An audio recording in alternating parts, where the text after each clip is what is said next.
आइए next topic आपको बड़ा इंटरेस्टिंग वाला पढ़ा रहे हैं, foreign bonds.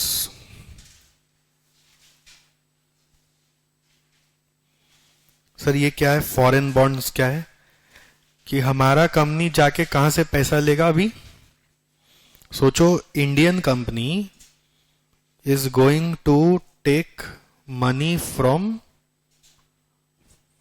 Foreign investors in foreign country. ठीक, नाउ देखो, इसका एक बहुत अच्छा एक कॉन्सेप्ट है, पहले वो समझ लो, फिर आपको पूरा ये कॉन्सेप्ट अच्छा से समझ में आएगा। इसमें जो मैं टाइप्स ऑफ बॉन्ड्स बताऊंगा। अब इंडियन कंपनी का करेंसी क्या होगा? सोचो, करेंसी तो रुपीज होगा। फॉरेनर के पास जाएंगे तो उसके पास रुपीज होगा क्या? नहीं होगा। उसके पास डॉलर होगा, यूरो होगा, येन होगा, पाउंड होगा। करेक्ट। नाउ जब भी हम लोग बॉन्ड इशू करेंगे, हमें बदले में एक सर्टिफिकेट इशू करना पड़ता है कि हाँ, आप हमारे इस पर्टिकुलर बॉन्ड के मालिक हैं। ओके। बॉन्ड क्या एक कागज है, उस कागज में बहुत सारा डिटेल लिखा हुआ है कि ये बॉन्ड आप ले लेते हो तो आपका पैसा सिक्योर्ड है, इतना एसेट इसके पीछे रखा गया है, इसका कोई ट्रस्टी बनाया गया है, ये इस कानून के अंडर में इशू किया गया है, उसमें कंपनी का मालिक वगैरह का साइन है, स्टाम्प है। तो एक ऑफिशियल डॉक्यूमेंट है, प्रूफ है कि आपका पैसा इस कंपनी ने लिया है और बदले में हिफाजत से कुछ एसेट भी रखा हुआ है। ठीक। अब सोचो, हम इंडियन कंपनी है, अब हमें फॉरेन से रुपया लेना है, या फॉरेन से पैसा उठाने, फंड उठाने, रुपया पैसा वो लोग थोड़ी देंगे, वो लोग तो अपना करेंसी देंगे। तो मुझे बदले में एक सर्टिफिकेट देना होगा। तो आप सोचिए, आप अमेरिका में रहते हैं, ठीक, आपके पास तो डॉलर है, तो आपको मेरा कंपनी पे कुछ फेथ है, कोई हम लोगों का इनडायरेक्ट कनेक्शन भी है, आपका कोई परिचित आपको मेरी कंपनी के बारे में बताया भी है, तो आपको लगा हाँ, इनके यहाँ पैसा देने में, मतलब आपका फंड देने में कोई प्रॉब्लम नहीं है। तो आप बोले, सतीश सर, हम आपका इंडियन कंपनी में आपको सोचो $1,00,000 देने रेडी है। अब वो $1,00,000 जो आप मुझे दोगे, तो मैं अपने सर्टिफिकेट में क्या लिखूंगा? वो तो $1,00,000 को मैं रुपी में चेंज करा के यूज करूंगा, मेरे तो डॉलर काम नहीं आएगा। तो करेंट रेट अगर 70 रुपीज है, तो मैं तो 70 लाख रुपया लिया आपसे, तो मैं सर्टिफिकेट में क्या लिखूंगा? 70 लाख लिया कि $1,00,000 लिया? अब यहीं से ये पढ़ाई दो पार्ट में टूटती है। दो तरह का फॉरेन बॉन्ड हो सकता है, जिसमें बॉन्ड में जो करेंसी डिनोमिनेटेड है वो फॉरेन करेंसी होगा, या फिर जो कंपनी है उसका डोमेस्टिक करेंसी होगा। दो में से एक होगा। ठीक है। नाउ इन जनरल जो चलता आया था सिस्टम, वो था कि फॉरेन करेंसी डिनोमिनेट ही करते थे। ठीक है। यहां पे जो बॉन्ड है वो दो तरह से होता है। एक फॉरेन करेंसी डिनोमिनेटेड होता है, फॉरेन करेंसी डिनोमिनेटेड, जो पुराना जमाना का रीत रहा है, और एक हो सकता है होम करेंसी डिनोमिनेटेड।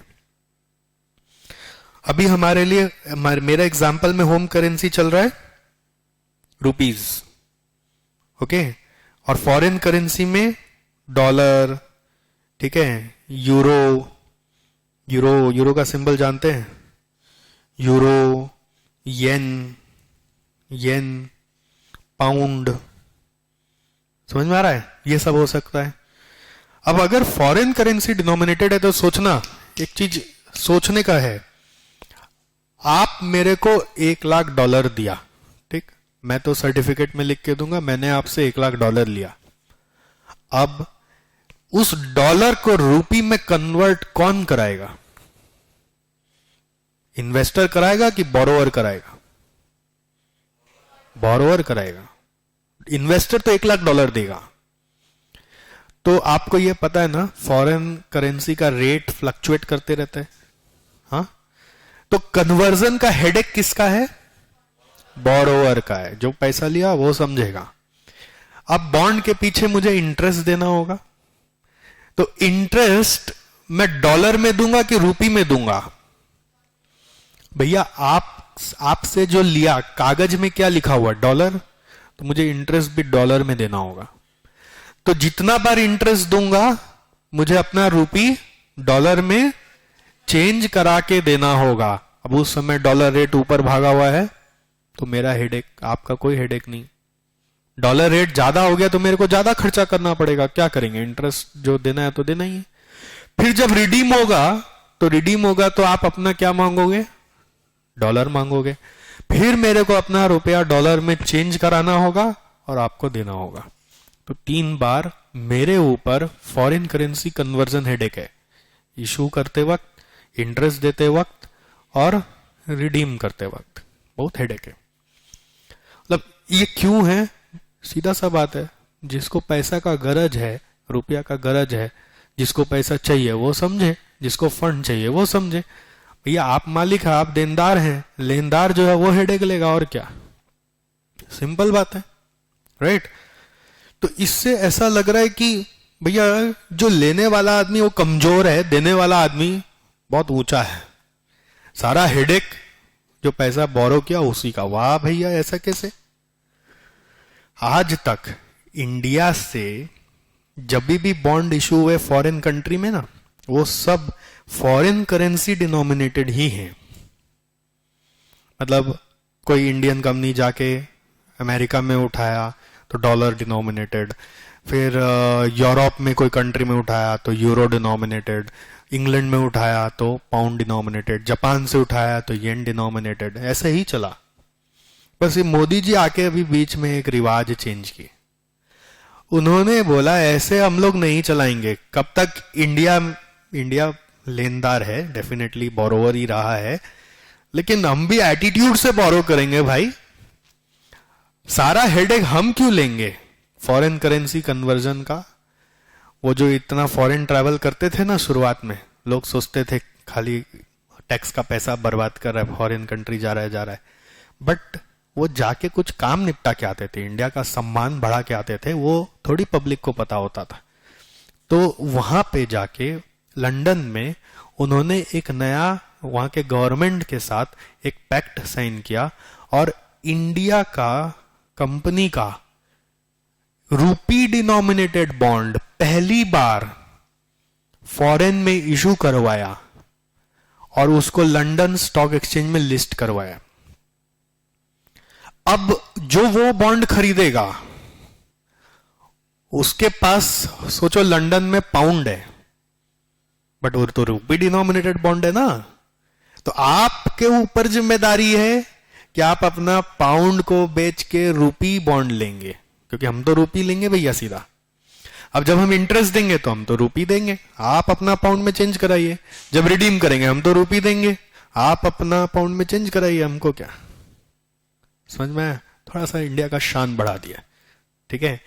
अब जैसा जैसा करेंसी डिनोमिनेटेड है ना, वैसा वैसा आपका यहां पर नाम ऑफ बॉन्ड है। पहले फॉरेन करेंसी डिनोमिनेटेड में आप ऐसा लिख लीजिए कि जो एक्सचेंज रिस्क है, एक्सचेंज रिस्क किसके ऊपर है, इज ऑन बोरोवर, और होम करेंसी डिनोमिनेटेड है तो exchange risk is on investor, is on investor. अब देखो इसमें अलग अलग नाम आ रहा है। पहला नाम आ रहा है यूरो बॉन्ड। यूरो बॉन्ड क्या हुआ, नाम बताओ, समझो। डिनोमिनेटेड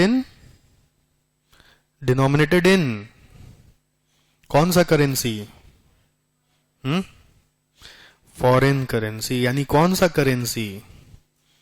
हाँ, euro denominated, euro denominated, euro है तो यूरो डिनोमिनेटेड, ठीक है। अच्छा, ऐसा नहीं सोचना कि सिर्फ इंडिया वाला company euro denominated bond issue करता है। सोचो ऑस्ट्रेलिया का कोई कंपनी है, वहां ऑस्ट्रेलियन डॉलर चलता है, वो यूरोप में जाके पैसे उठा रहा है, तो वो भी तो यूरो डिनोमिनेटेड बॉन्ड इशू करेगा।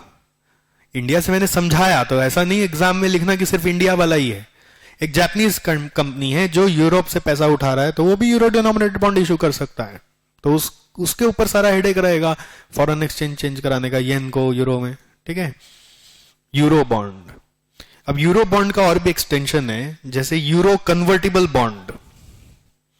क्या हुआ ये, जल्दी बोलो, कन्वर्टिबल बॉन्ड क्या हुआ? हाँ, कन्वर्ट हो जाएगा। यूरो बॉन्ड विथ वारंट्स, क्या हुआ ये? वारंट समझ ही रहे हैं ना आप, साथ में एक्स्ट्रा कुछ देना पड़ेगा जिससे बाद में इक्विटी शेयर मिलेगा। ओके, फिर वही zero interest euro convertible bonds, ये क्या हुआ? इंटरेस्ट कुछ नहीं मिलेगा और सिर्फ कन्वर्ट कर दिया जाएगा, करेक्ट। देन यूरो बॉन्ड के बाद नेक्स्ट आ रहा है Yankee bond. Yankee Yankee Yankee Yankee America में एक बहुत ही रिच कम्युनिटी है यांकीज, जिसे अपना इंडिया में बोलते हैं ना मारवाड़ीज, गुजरातीज, सिंधीज, सब कम्युनिटी है, तो वैसे अमेरिका में भी कम्युनिटी, यांकी कम्युनिटी बहुत रिच होता है।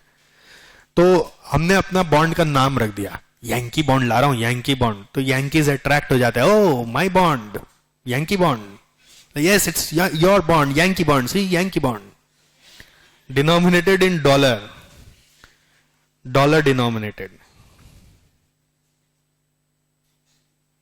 ठीक है। अच्छा, नेक्स्ट नाम आ रहा है samurai bond. Samurai, super human samurai, कहां का है ये? Japan, yen denominated.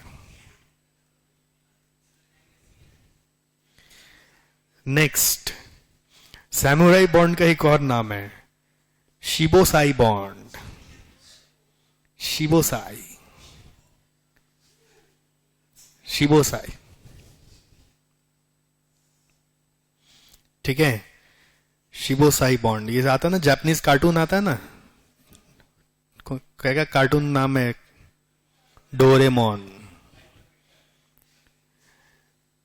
फिर बुलडॉग, बुलडॉग बॉन्ड,